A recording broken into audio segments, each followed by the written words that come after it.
When we're looking into the stories and interpretations of the Sumerian tablets, there comes a point when we have to change our perspective as to the nature of who and what these gods were. For so long now, we've been observing the interpretations where these deities are essentially a storytelling method to explain the creation of our solar system in the form of planets. The electric universe and the Nibiru theory covers a few different possibilities about how these events could have transpired. However, as we look to the continuation of these stories, we begin to see the interpretations change. Looking at the Enuma Elish and a wide number of other Sumerian tablet stories, we see these gods interpreted as if they were physical beings who are believed to have played a part in the creation of humanity. This is one of the many reasons that interpreting the tablets are strange, and why historians may often choose to perceive the entire story as a series of metaphors instead. In the main interpretation that came from Sitchin, he believes that these beings came from the planet Nibiru. However, other scholars who also interpret these gods as beings forego the conversation of Nibiru entirely and suggest instead that they simply came from somewhere else, such as the Pleiades, which are written about quite commonly in the tablets. Keep this in mind as we move forward, because we'll be focusing on the general interpretations here, and there are tons of variations and ideas about how this whole thing could have played out. Going back to the Enuma Elish, it ends with Enki, or Ea, creating humanity because Marduk commissioned it so. In other Sumerian stories, we find a similar description, except it is Enlil in the place of Marduk, because Marduk replaced Enlil in the Babylonian version. Enlil and Marduk are very similar though. They're both considered the supreme leaders of the Anunnaki. The only main difference is that Marduk is Enki's son, and Enlil is Enki's half-brother. But herein we find perhaps one of the biggest criticisms of Sitchin's work. Sometimes Ea or Enki appears as a planet, and other times he seems to be a flesh and blood deity. It can be very confusing, and it's up to all of us to explore all the possibilities. I suppose it doesn't really matter if we're looking at the entire story as an allegory, but if we choose to observe it as an actual historical event, it can definitely cause confusion in this regard. So for the sake of telling the story, we'll be using the name Ea to express the planet and Enki to describe the physical being. Just be aware that if you look these up online, you will find many places where their names overlap with each other in the mythologies. To that end, most of the deities you'll find have multiple names anyways. Enki is also known as Enkig, Nidamud, and Ninsaku throughout the various tellings from generation to generation. And as we previously described, he was the god of water, mischief, crafts, wisdom, and creation. Enlil, his brother, on the other hand, was known as Elil and Nunamnir, and he was the Sumerian god of the air, and was more powerful than all other elemental deities, eventually being worshipped as the king of the gods. Now, if we choose instead to interpret this alchemically, the element of air is associated with the mind, and so perhaps Enlil was just the way that the Sumerians revered mind and consciousness as vital in the creation of reality. He was also the son of Anu, and together the three of them formed a triad which governed the heavens, the earth, and the underworld. Or alternatively, the universe, the sky and atmosphere, and the earth itself. But in that case, who was Anu? Well, that's a great question. And in order to answer it, we have to answer another question first. So, let's do the time warp again and return to that burning question from so long ago. Who are the Nephilim? As we had discussed, the Bible speaks of these people or beings called the Nephilim, translated often as giants. There's a lot of debate today as to who and what these beings were. Looking back to the original Hebrew translation, we see the word Nephilim directly translate to the fallen ones. Today, many believe this to mean that they were fallen angels, which seems to be what was depicted in the 2014 film Noah. Sitchin, on the other hand, believed the translation was quite a bit different. He read fallen ones to mean those who came down, and that they didn't fall, but landed from some kind of spaceship. To him, the Nephilim were the people of the fiery rockets. Of course, this is one of those translations that doesn't usually seem to hold up well to scrutiny, but it's interesting given the context of the stories nonetheless. We should note that, in his writings, Sitchin commonly uses the name Nephilim in tandem with the Anunnaki, also written sometimes as Anuna, but personally, I'm not certain this is the best use of these titles. You see, the Anunnaki are believed to have been the descendants of Anu, the Sky Father, and the two most prominent leaders of this group are Enki and Enlil. Beyond that, there's a lot of inconsistency between how many Anunnaki there were and what roles they fulfilled. For example, in the Enuma Elish, there's only a small handful of gods who are introduced. Tiamat, Enki, Marduk, you know the group. But then, out of nowhere, Marduk places 600 gods on the earth and 300 in the heavens, and no explanation is ever given about who these gods were or where they came from. So regarding the Nephilim, in the Bible we see the following passage. The Nephilim were on the earth in those days, and also afterward, when the sons of God came in to the daughters of men, and they bore children to them. Those were the mighty men who were of old, men of renown. Well, they better have been courtly and romantic, because if that line is implying anything else, I don't like it. The Bible describes that they were the offspring of the sons of God and the daughters of men, essentially making the Nephilim to be a bit more like demigods, a hybridized species born of the gods, who would have been the Anunnaki, and humans together. It's theorized that this could be where the concept of demigods in general comes from, such as Hercules, who is the son of the god Zeus, and the mortal woman named Alcmene. The result of this made Hercules fully human, yet who had the gift of the tremendous strength of a god. Of course, depending on who you're speaking with, the concept of Nephilim could just come from a mistranslation of the Bible, and the Anunnaki being simply an ancient Mesopotamian archetype. For the sake of the story, I'll be telling the tale from the perspective that the Anunnaki are physical beings, but as always, feel free to interpret this however you like, and please share your thoughts in the comments below as to what you believe these Anunnaki were.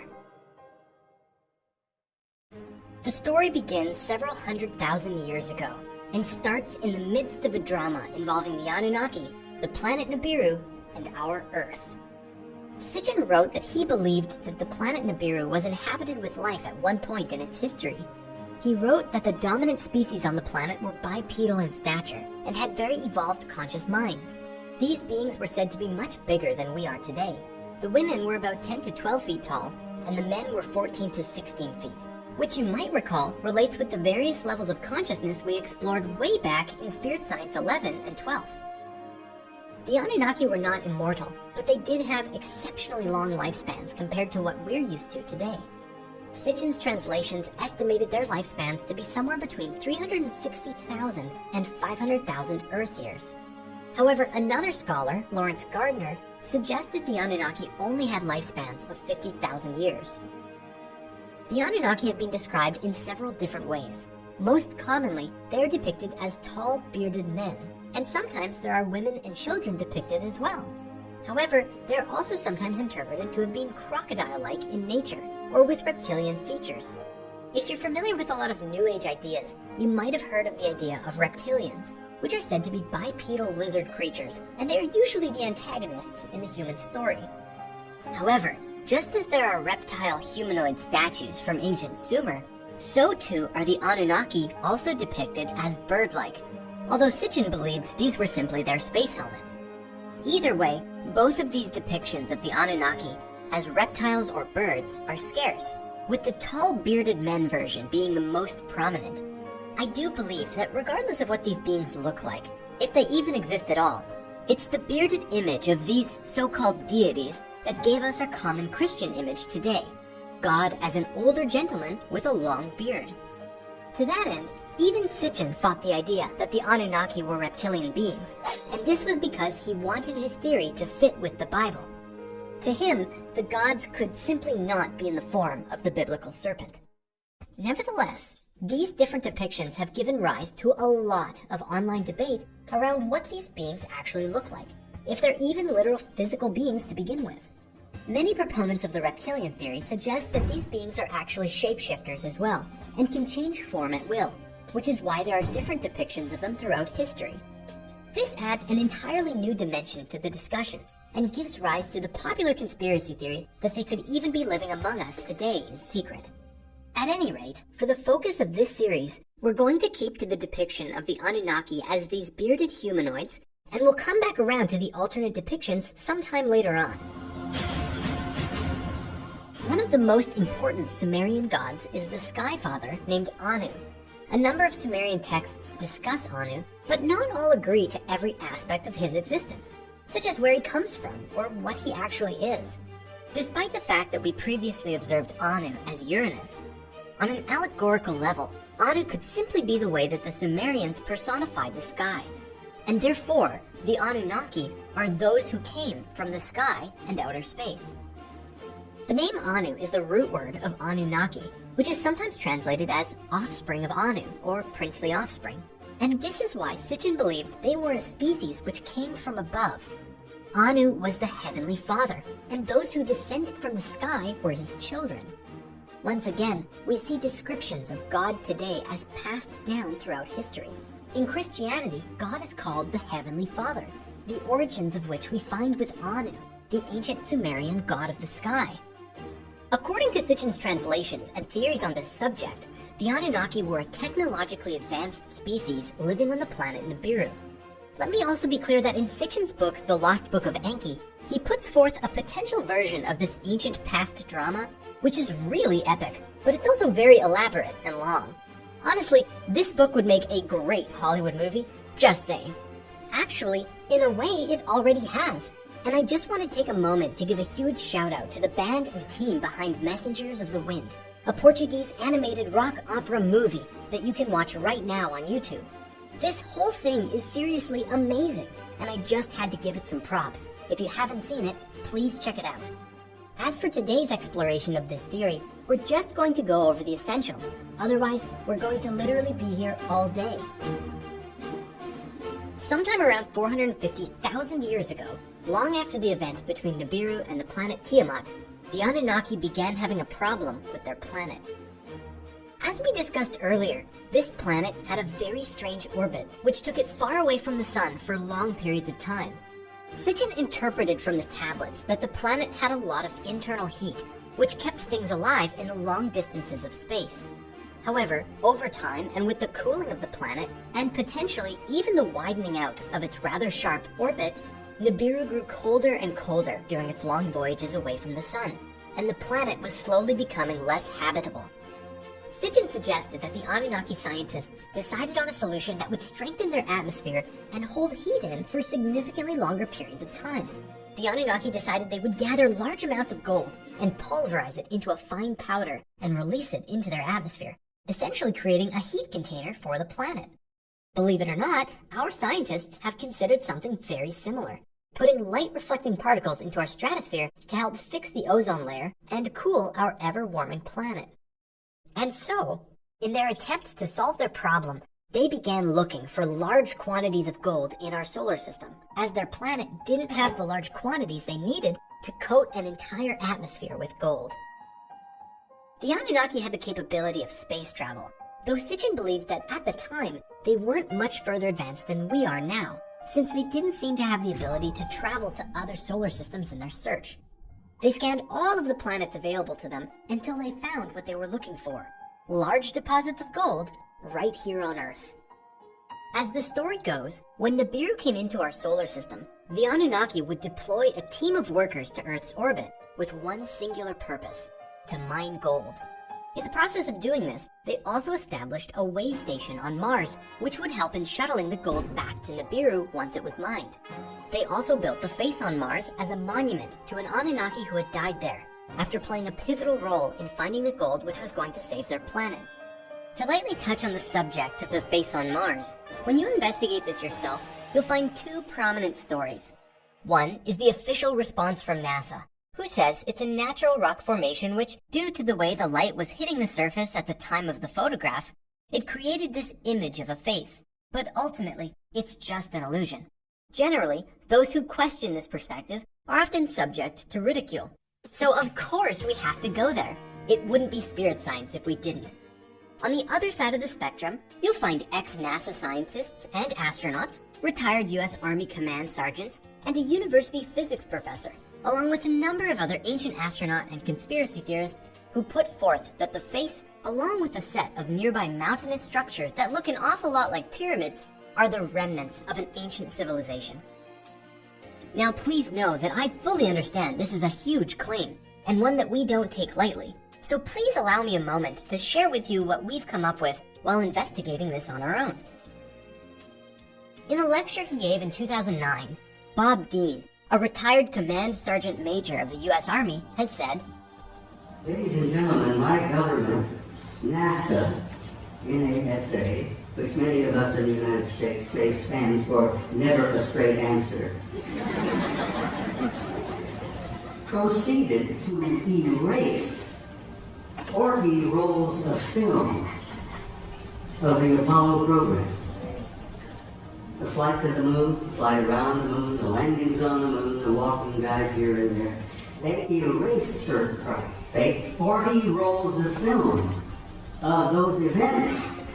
Now we're talking about several thousand individual frames that were taken that the so-called authorities determined he did not have a right to see. Oh, they were disruptive, socially unacceptable, politically unacceptable.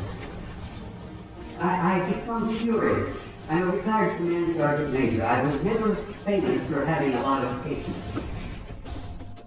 Now, another man named Brian O'Leary, who was a NASA astronaut and a close friend of Carl Sagan for many years, expressed in an interview with Project Camelot that a huge rift was created in their friendship over the face on Mars. Carl and I debated this, and it was very, very disappointing to me because not only was Carl wrong, he also fudged data. He published a picture of the face in Parade magazine, a popular article saying that the face is just a natural formation. But he doctored the picture to make it not look like a face.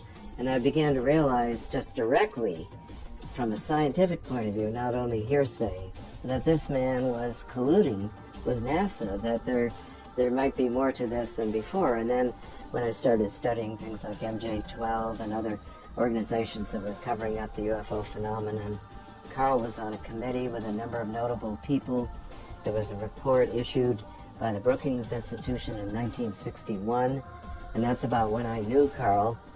During those years, the 60s mostly, is when I worked closely with him, that he and this other group said, well, if any ETs ever showed up on the Earth, it has to be covered up. That's the only way we're going to be able to manage this, because if we can't, it would be too much of a culture shock. So their recommendation to the government in 1961 was to cover up the UFO phenomenon. And I think in a way that provided a justification for the ongoing cover-up. Way back in 61 was to keep things secret.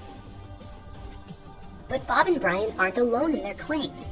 We also find very accomplished scientists and mechanical engineers who are involved with NASA who share basically the same story. The face is actually a face. There are geometric relationships between the other objects at the site on Mars, and that we are not and have never been alone in the universe. And there are organizations doing their best to keep this information secret. And even a large number of people working at NASA have no idea about what's going on behind the scenes. I'll post some links below in the author comments so that you can read up on all of these responses to the site on Mars. With that, it's about time we return to our story. But before we do, we'd love to hear what you think. Do you believe this could be an ancient site, or is the whole thing just a convenient natural formation that has sparked wild ideas in our imagination about ancient people? Share your thoughts in the comments below, and while you're at it, consider giving a like and subscribe. Anyways, in the Enuma Elish, it says that Marduk placed 300 Anunnaki in the heavens and 600 on the earth, or the netherworld, depending on the translation, and all of these Anunnaki were led by 12 leaders. Sitchin believed this was describing that there were 600 workers who came to Earth to dig the gold, who were led by 12 supervisors or bosses. The 300 gods in the heavens were believed to be another 300 Anunnaki who stayed in orbit on their mothership above the surface of the planet. Exact same as how we have the International Space Station today. To begin their mission, the Anunnaki first went to the Middle East. Sitchin believed it to be in the area of present-day Iraq, where in 7 days they established Eridu. Eridu is commonly believed to be the oldest Sumerian site across all of Mesopotamia. And is it possible that this is where we get our 7 days of creation from in Genesis? Either way, it was here that they established their headquarters. For the gold, however, they went to mine a specific valley in Southeast Africa, where the largest natural deposit of gold was known to be. Of the 12 supervisors, Enlil was the leader of the whole operation, and Enki was second in command. The Anunnaki carved deep into the earth and dug large quantities of gold. Then, every 3,600 years, when Nibiru came around, they would shuttle the gold to their homeworld and return to digging while Nibiru traveled its orbit again. According to Sitchin and supporting theorists, they dug for a very long time, about 100,000 to 150,000 years, before the rebellion took place. Somewhere between 300,000 and 200,000 years ago, the Anunnaki workers rebelled against their bosses. They did not want to keep digging in the mines. One can easily imagine them saying, "We've been digging gold for 150,000 years, and we're tired of it. We're done." The rebellion presented a problem for the superiors, and something had to be done. This is where Enlil and Enki come into the story in a very prominent way. If you recall, in the original Sumerian story, we had two versions of the conception of humans. In one, it was Namu's idea, and in the other, Enlil told Namu the idea, who then gave it to Enki. And so our story goes, during the time of the rebellion, Enki's mother communicated with Enki while he slept, sending him a vision saying, "O my son, arise from thy bed, from thy slumber, work what is wise, fashion servants for the gods." Due to the variations, it's not clear about where the true origin of this vision comes from. But nevertheless, Enki awakens from this vision-filled slumber and suggests the creation of servants for the gods. According to the story, Enki himself creates human beings out of a mixture of clay and the blood of the slain god Kingu. This is another one of those times where we have two very different interpretations converging on each other. Because earlier, Kingu was the moon, but now Kingu seems to be a being with flesh and blood. For it is with Kingu's DNA that provides the necessary ingredients for human genetics. What is Kingu, really? Looking at the rest of this description, we see a few more possible interpretations. To some, the term clay doesn't mean like physical clay, but earthly matter, including pre-existing life. And many believe that this line actually says that humans were created in a synthesis of Anunnaki DNA and the DNA of the highest form of primitive life available on the earth. This then would suggest that humans weren't necessarily created, but came from a modification of an earlier hominid species, which was most likely either Homo erectus or Homo heidelbergensis. For years, we've struggled with finding the missing link between our species, Homo sapiens, and our predecessors, and this is a search that's still taking place today. Perhaps this is our missing link. What's especially interesting about this is the timeline, because we currently understand that Homo sapiens emerged roughly 200 to 300,000 years ago, which is exactly when it's believed the Anunnaki rebellion took place. Throughout the tablets, genetics and the transformation of the human being are recurrent themes. Now, in the Flower of Life books, which originally put a lot of different pieces together in these stories, Drunvalo shares another piece of information that is very intriguing. He describes that in order to create a new species, you need both a father and a mother species, just like in order to create a child, you need a mother and a father. Drunvalo said that the Anunnaki were our mother species because they did the actual birthing, and that our father species were the Sirians, or at least a species from the star system Sirius. So these guys were from Sirius, not Syria, just to be clear. And Sirius is one of the closest stars to us, and the brightest star in the sky. Well, not counting the sun. Okay, second brightest. While the Anunnaki were primarily a third-dimensional species, the Syrians were primarily fourth-dimensional. In a stunning ritual, he described that these beings traveled here interdimensionally and entered directly into the womb of the halls of Amenti, and stood before the Flower of Life, the sacred heart of all consciousness on the planet. Because they understood everything was light and energy, in their fourth dimension they created 32 rose quartz slabs and laid down upon them, entering into a long meditation, and conceived a new consciousness. Then Enki on the third dimension created a laboratory human egg, a genetic fusion of Anunnaki DNA and the DNA of the previous hominid species, and put them into the Anunnaki women who were volunteering to do this. The new seeds of consciousness created by the Syrians then entered into the egg and impregnated the women, who nurtured them for what probably felt like 9 months or so, and bore them as children.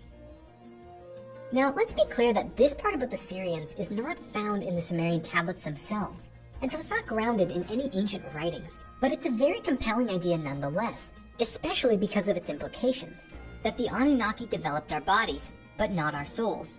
And I mean, who knows? Maybe they were the bird people.